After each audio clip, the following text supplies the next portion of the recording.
Assalamu alaikum. My name is Mohammad Ali Raza and welcome to my YouTube channel Concept of Chemistry.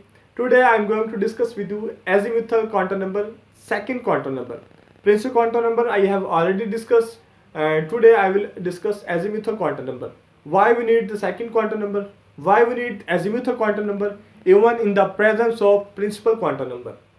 Okay, and I will discuss that why it is known azimuthal. What is the meaning of azimuthal? Okay, and I will also discuss that why azimuthal quantum number starts from 0. So but before starting the lecture, you have to subscribe my channel if you don't have done it before, and like my page. And I am also running the page with the same name on Facebook and Instagram, where you could be able to get the complete lectures of FSC chemistry. I will give you the links in the description from where you could be able to join the links to join the pages with just a one click. Okay, so move to the lecture. पहला है जी Y other quantum number. हमें दूसरे quantum number की जरूरत क्यों महसूस हुई? हमारे पास प्रिंसिपल क्वांटम था ना, क्योंकि अगर न्यूक्लियस के गिर्द एक लाइन होती, मतलब ऑर्बिट होता जस्ट, जिसमें इलेक्ट्रॉन रिवॉल्व करता है, फिर तो हमें क्या कहते हैं, वो काफ़ी था प्रिंसिपल क्वांटम नंबर.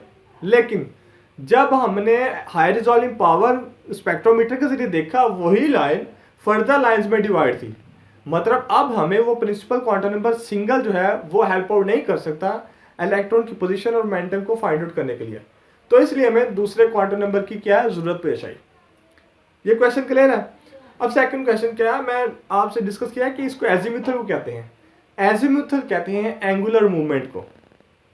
तो ये एंगुलर मूवमेंट कैसे इन्वॉल्व करता है? ये एंगुलर मोमेंटम को डिटरमाइन करने के लिए यूज होता है. कहाँ पर? ये देखिए, ये एजीम्यूथल क्वांटम नंबर है जो कि एंगुलर मोमेंटम की डिटर्मिनेशन के लिए यूज होता है.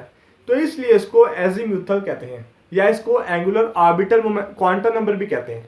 एंगुलर ऑर्बिटल क्वांटम नंबर भी कहते हैं. ठीक है.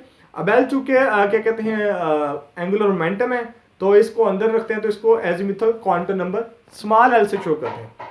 ये क्लियर है. अब चलते हैं टॉपिक की तरफ.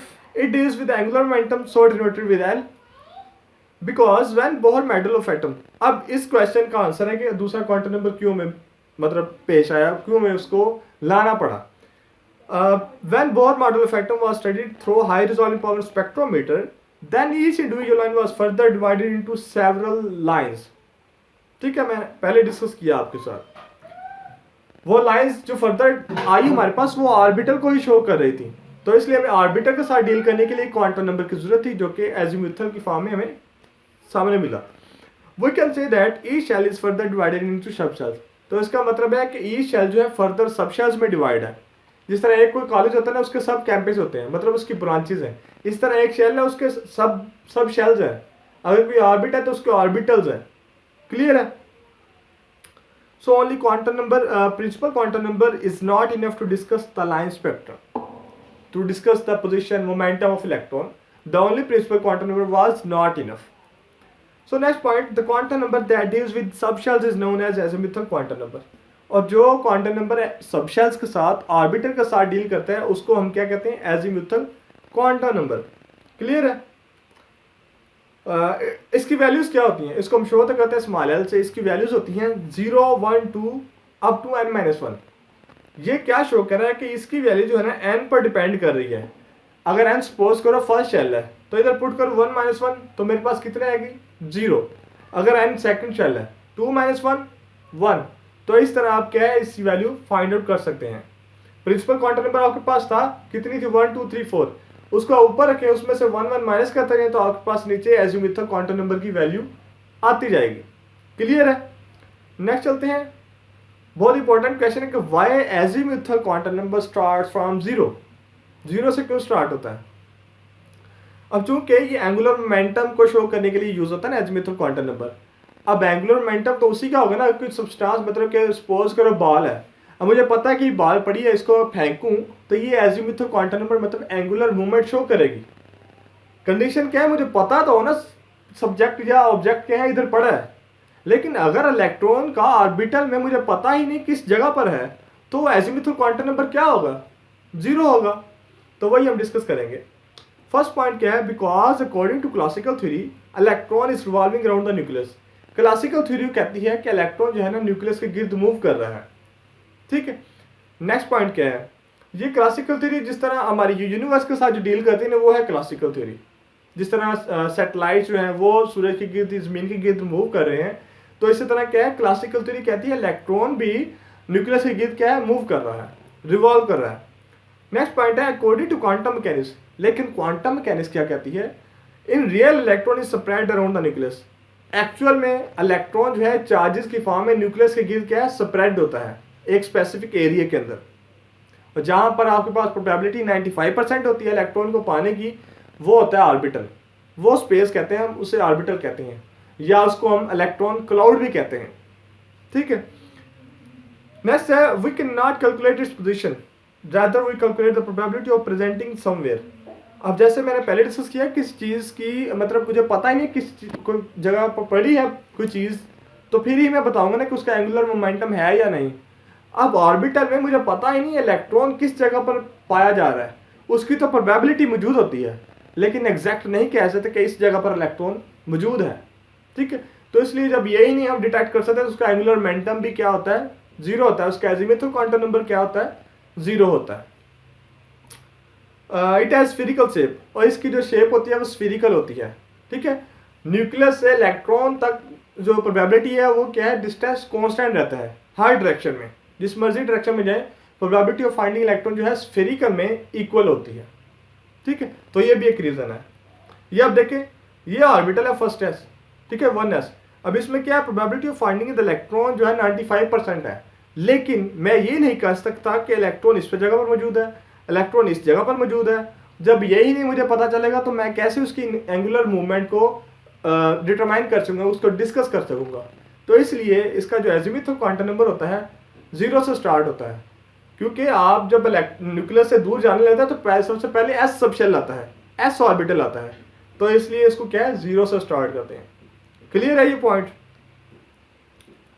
सो नेक्स्ट चलते हैं, ये डायग्राम जिस तरह सपोज करो कि मुझे पता होता है कि इलेक्ट्रॉन इस जगह पर मौजूद है, फिर तो एंगुलर मोमेंटम क्या है हम इन्वॉल्व कर सकते थे, लेकिन हमारे पास ऑर्बिटल केस में कोई पोजीशन हमें एग्जैक्ट नहीं पता होती, तो इसलिए हम उसको एंगुलर मोमेंटम क्या है 0 से स्टार्ट करते हैं उसको। क्लियर है ये पॉइंट। नेक्स्ट है it's value depends on the value of n, क्योंकि n-1 से आपके पास l की वैल्यू आती है, तो इसलिए डिपेंड कर रहा है प्रिंसिपल क्वांटम नंबर पे। ठीक है, it represent different subcells like, अब ये है जी अगर l की वैल्यू 0 है तो आपके पास s सबसेल है, 1 है तो p है, 2 है तो d है, 3 है तो f है। अब आपने सबसेल से या इसके एजीमुथल क्वांटम नंबर से नंबर ऑफ इलेक्ट्रॉन्स फाइंड करने हैं, तो उसका फार्मूला क्या है 2 × 2l+1। l की वैल्यू आप चेंज करते गए तो आपके पास ये इलेक्ट्रॉन आते जाएंगे, s में 2 होते हैं, p में 6 होते हैं, d में 10 और f में 14 इलेक्ट्रॉन्स होते हैं। तो इस तरह आप इलेक्ट्रॉन्स को डिटरमाइन कर सकते हैं क्वांटम नंबर से, एजीमुथल क्वांटम नंबर से।